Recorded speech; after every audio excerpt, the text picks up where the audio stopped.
मंजिल गुरुकुल यूट्यूब पर आपका स्वागत है। आज हम पढ़ने वाले हैं दुनिया के महान अर्थशास्त्री, आर्थिक सुधारों के जनक, उदारवादी नीति के जनक, भारत में दूरदर्शी सोच रखने वाले नेता और भारत को जो है धरातल से ऊंचाइयों की बुलंदियों तक पहुंचाने वाले महान अर्थशास्त्री डॉक्टर मनमोहन सिंह के बारे में, जो भारत के 13वें प्रधानमंत्री भी बने और अपना 2 कार्यकाल पूरा किया। वे उस समय फाइनेंस मिनिस्टर का, वित्त मंत्री का प्रभार संभाले जब भारत के पास में जो है केवल 15 दिन का पैसा था और भारत पूरी तरह से डूबने के कगार पे था। उनकी पूरी आर्थिक नीतियां विफल हो चुकी थी और भारत के पास जो है कर्ज लेने के लिए भी उस समय उतना व्यवस्था नहीं थी। लेकिन डॉक्टर मनमोहन सिंह ने अपने अर्थशास्त्र नीति की वजह से, अपने कार्यों की वजह से भारत को धरातल से उठाकर ऊंचाइयों तक पहुंचाया और उसी का उदारवादी नीति का परिणाम है कि आज भारत जो है एक समय पीपीपी मॉडल में सबसे लास्ट पायदान में था और जब उन्होंने प्रधानमंत्री का पद छोड़ा 2014 में, तो भारत पीपीपी मॉडल में दुनिया के तीसरे नंबर पे था और आज तक 2024 तक अभी भी दुनिया के तीसरे नंबर में ही बना हुआ है। तो दुनिया के लास्ट नंबर से दुनिया के तीसरे नंबर तक पहुंचाने का जो श्रेय है पीपीपी मॉडल में, वो उनके आर्थिक सुधारों के वजह से है और इसी वजह से दुनिया उन्हें एक महान अर्थशास्त्री की उपाधि देती है। 20/12/2024 को दिल्ली के एम्स में निधन हो गया है। ऐसे महान अर्थशास्त्री, विनम्र स्वभाव के धनी, उदारीकरण नीति के जनक डॉक्टर मनमोहन सिंह को मंजिल गुरुकुल की तरफ से विनम्र श्रद्धांजलि। आज हम यूट्यूब चैनल पर उसके बारे में संपूर्ण जानकारी प्राप्त करेंगे। डॉक्टर मनमोहन सिंह का जन्म जो है 26 सितंबर 1932 को पंजाब, जो पाकिस्तान में है, वहां पर हुआ। भारत और पाक जब 1947 में अलग हुआ तब प्रतिस्थापित होकर वे पाकिस्तान से भारत आ गए। उन्होंने अपनी पढ़ाई दुनिया के टॉप यूनिवर्सिटी अर्थात कैम्ब्रिज यूनिवर्सिटी, ऑक्सफोर्ड यूनिवर्सिटी में की। अर्थात उन्होंने इन महान विश्वविद्यालयों में अर्थशास्त्र की पढ़ाई की। उसके पश्चात उन्होंने अपना करियर पंजाब यूनिवर्सिटी से एक प्रोफेसर के रूप में शुरू किया। उनकी राजनीति क्या कहूँ या फिर उनका सफल करियर की बात करूं तो 1971 में वे वाणिज्य मंत्रालय में आर्थिक सलाहकार बने। 1972 में वे वित्त मंत्रालय में आर्थिक सलाहकार बने। 1982 से लेकर 1985 तक वे आरबीआई के गवर्नर के रूप में अपनी सेवाएं दी। 1985 से 1987 तक वे योजना आयोग के प्रमुख रहे, अर्थात जो योजना बनाई जाती है जिन्हें अभी हम नीति आयोग कहते हैं, उनके प्रमुख रहे। नरसिम्हा राव जी की सरकार पर जब 1991 में उन्हें वित्त मंत्री का प्रभार दिया गया, तब उस समय भारत की स्थिति इतनी दयनीय थी कि वित्त मंत्री जैसे बड़े पद का प्रभार लेना उस स्थिति में आत्महत्या करने जैसा था। लेकिन इस महान अर्थशास्त्री को अपने काबिलियत पर भरोसा था और जब भारत की स्थिति इतनी दयनीय हो गई थी कि भारत के पास में जो है केवल 15 दिन का पैसा बचा हुआ था, भारत दिवालिया होने के कगार पे था, ऐसी विकट परिस्थिति में इन्होंने भारत के देश का जो 46 टन सोना है, जिससे जो है पुरानी चंद्रशेखर सरकार में तेल और उर्वरक के आयात पर जो 40 करोड़ रुपया देने थे उसके, और भारत के आर्थिक स्थिति को सुधार करने थे, उसके लिए सोना है वो बैंक ऑफ इंग्लैंड में और बैंक ऑफ जापान में उन्होंने गिरवी रखा और उनसे जो पैसा आया 300 करोड़ रुपया पैसा आया, वो पैसा से ही भारत में एक नीति का निर्धारण किया जिसे उदारवादी नीति कहा जाता है। उदारवादी नीति जिनके द्वारा जो है उन्होंने जो लाइसेंस प्रथा थी, लाइसेंस नीति थी, उसको पूरी तरह से रद्द कर दिया गया। भारत में निर्यात आयात पर जो कुछ विशेष प्रतिबंध थे उसको हटा दिया गया ताकि अधिक से अधिक लोग जो है इस पर अपना इन्वेस्ट करें और आर्थिक उदारवादी नीति के कारण भारत की जो कठिन परिस्थिति थी उन्हें संभलने में बहुत बड़ी सहायता हुई। कहते हैं ना कि जो चलती गाड़ी को कोई भी चला सकता है, लेकिन जो गाड़ी बिगड़ा हुआ है, जो गाड़ी अंतिम स्टेज पर है, उसे अपने काबिलियत के दम पर बनाकर, उसे अपने नीति से उसको आगे बढ़ाकर उसको पटरी पर लाना, और पटरी पर लाने के पश्चात उन्हें जो है रफ्तार पकड़ाना जो है एक अच्छे अर्थशास्त्री की निशानी है, और इसी वजह से दुनिया उसे जो है महान अर्थशास्त्री की श्रेणी का दर्जा देता है। उस समय 1991 में जब भारत के पास केवल विदेशी मुद्रा भंडार $1 अरब था, लेकिन इन्होंने अपने आर्थिक नीति की वजह से, उदारवादी नीति की वजह से उन्हें धरातल से उठाकर पटरी पर लाया, पटरी से उठाकर उनको रफ्तार पकड़ाया, और 1993 में ये बढ़कर $3 अरब हो गया, और इतनी रफ्तार पकड़ी कि 1998 तक भारत के पास विदेशी मुद्रा भंडार $290 अरब हो गया था। सोचिए डॉक्टर मनमोहन सिंह की उदारवादी नीति ने भारत को किस स्तर तक पहुंचा दिया, धरातल से लेकर उनको पूरे ऊंचाइयों पर, बुलंदियों पर पहुंचा दिया। ये ऐसे नीति के जनक थे डॉक्टर मनमोहन सिंह जी। डॉक्टर मनमोहन सिंह जो 2004 से लेकर 2014 तक भारत के 13वें प्रधानमंत्री रहे, उन्होंने अपना 2 कार्यकाल पूरा किया, और उस कार्यकाल में उन्होंने बहुत सी ऐसी योजनाएं निकाली जो हमारे देश हित के लिए हैं, और अभी भी वो सभी योजनाएं जो है अभी वर्तमान में चल रही है, क्योंकि उनकी दूरदर्शिता सोच उनकी योजनाओं में झलकती थी, और जिसका परिणाम है कि आज उन सभी योजनाओं को जो है, जो भी सरकार आ रही है वो उन्हें यथावत रखते हुए आगे बढ़ा रही है। आइए हम थोड़ा सा और जानते हैं।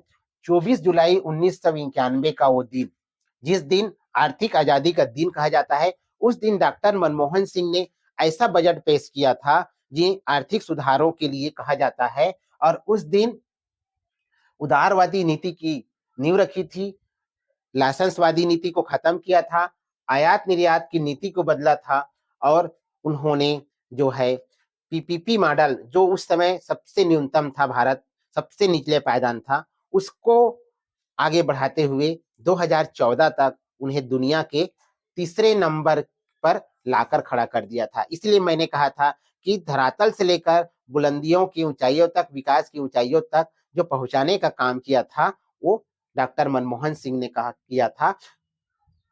सबसे अंतिम पायदान से लेकर दुनिया की तीसरी अर्थव्यवस्था तक लाना, तीसरी पायदान पर लाना पीपीपी मॉडल में, पीपीपी मॉडल जिन्हें हम क्रय शक्ति समता के नाम से जानते हैं, और दुनिया के 5वीं अर्थव्यवस्था तक लाना, ये कोई चमत्कार से कम नहीं था, क्योंकि शुरुआत में जो बेस होता है वो सबसे मजबूत होता है, और वहीं पर से सबसे ज्यादा मेहनत की आवश्यकता करती है, क्योंकि उसके बाद जो मकान खड़े होते हैं वो हमेशा बेस पर ही टिके होते हैं। आइए मनमोहन सरकार के कार्यकाल की जो कुछ विशेषताएं हैं, आइए मनमोहन सरकार की जो कार्यकाल है उसमें जो उन्होंने बहुत ही महत्वपूर्ण कानून पारित किए, जिसे जो आज तक चल रहा है और यथावत बना हुआ है, उनमें सबसे पहले कानून था सूचना का अधिकार।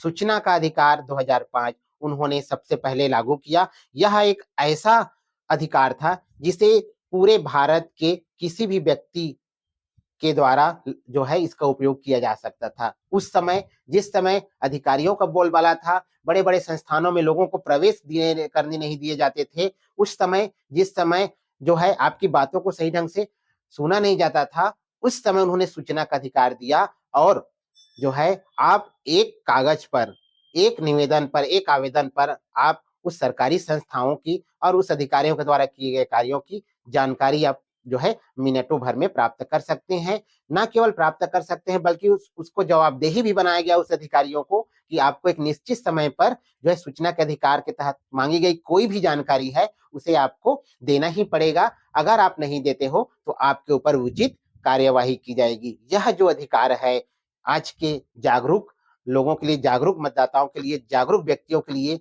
एक बहुत बड़ा हथियार है भ्रष्टाचार को रोकने का, अधिकारियों के मनमानी को रोकने का, और जो है पारदर्शिता लाने का। तो यह अधिकार जो उन्होंने दिया, जिस भी गवर्नमेंट ने इस अधिकार को आगे बढ़ाया, उसको अधिक से अधिक लागू किया, इसका मतलब है कि वो पारदर्शिता के उतने ही करीब है। अगर कोई भी गवर्नमेंट इस अधिकार को कम करने का प्रयास करती है या फिर इन अधिकारों को रोकने का प्रयास करती है, तो इसका तात्पर्य यही हुआ कि गवर्नमेंट जो है भ्रष्टाचार को कम नहीं करना चाह रही है, पारदर्शिता को जो है बढ़ाना नहीं चाह रही है और जो है लीपापोती कर रही है। इसीलिए मनमोहन सरकार जी ने ये अधिकार देकर पूरे भारत के लिए जो है एक बहुत बड़ा एहसान किया है।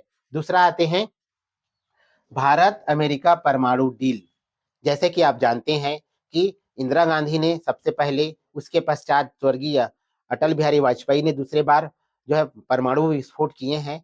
लेकिन उसके बाद भारत पर प्रतिबंध लगा दिया गया था परमाणु संपन्न देशों के द्वारा, लेकिन भारत ने कभी हार नहीं मानी और भारत और अमेरिका को जो परमाणु डील है, जो ऐतिहासिक डील है, 2006 में मनमोहन सरकार की कार्यकाल में किया गया, जिसके बदौलत भारत जो है दुनिया के, विश्व के सबसे शक्तिशाली परमाणु संपन्न देशों की सूची में आ गया और इसी वजह से आज भारत के ऊपर कोई आंख नहीं दिखाता है, क्योंकि हम परमाणु संपन्न देश हैं।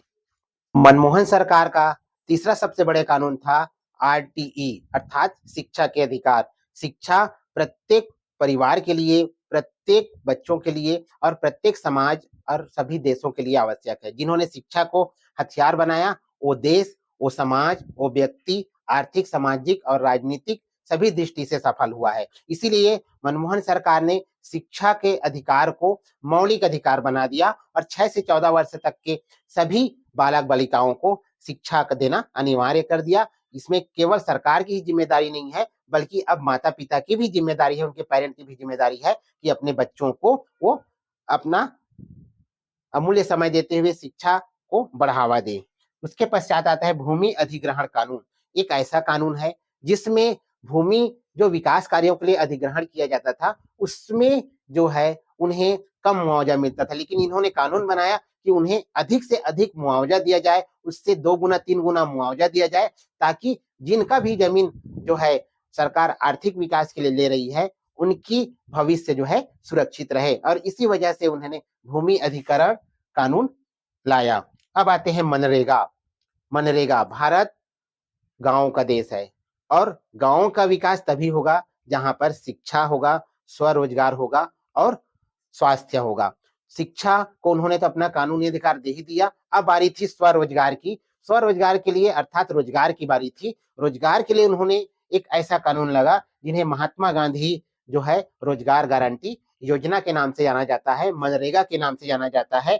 इसमें गांवों में रोजगार उपलब्ध कराया गया, सहज में रोजगार उपलब्ध कराया गया और रोजगार उपलब्ध कराने की गारंटी दी गई। ये पहला कानून था जिनमें गांवों में रोजगार उपलब्ध कराने की गारंटी दी गई थी। इससे गांव के लोगों को रोजगार मिला, गांव के लोगों में पलायन कम हुई और उनमें आर्थिक सुधार होना चालू कर दिया, क्योंकि पैसा उनके हाथ में आने लगा। इसमें सबसे बड़ी बात थी कि गांव में जो शोषण होता था, जो गांव के पूंजीपति लोग थे या गांव के संपन्न लोग थे, वो बहुत ही कम पैसे पर, कम चावल, कम धान पर जो है लोगों से दिन भर काम कराते थे। उन सब में लगाम लग गया, क्योंकि लोगों को उनका सही रेट का पता चला, सही जो उनकी मजदूरी दर का पता चला और जिसके वजह से उनकी मजदूरी दर में बढ़ोतरी हुई और उन्हें जो है सही दाम मिलने लगा। इसका परिणाम ये हुआ कि गांव में शोषण कम हुआ, गांव में जो है पलायन रुक गया और साथ ही साथ गांव में आर्थिक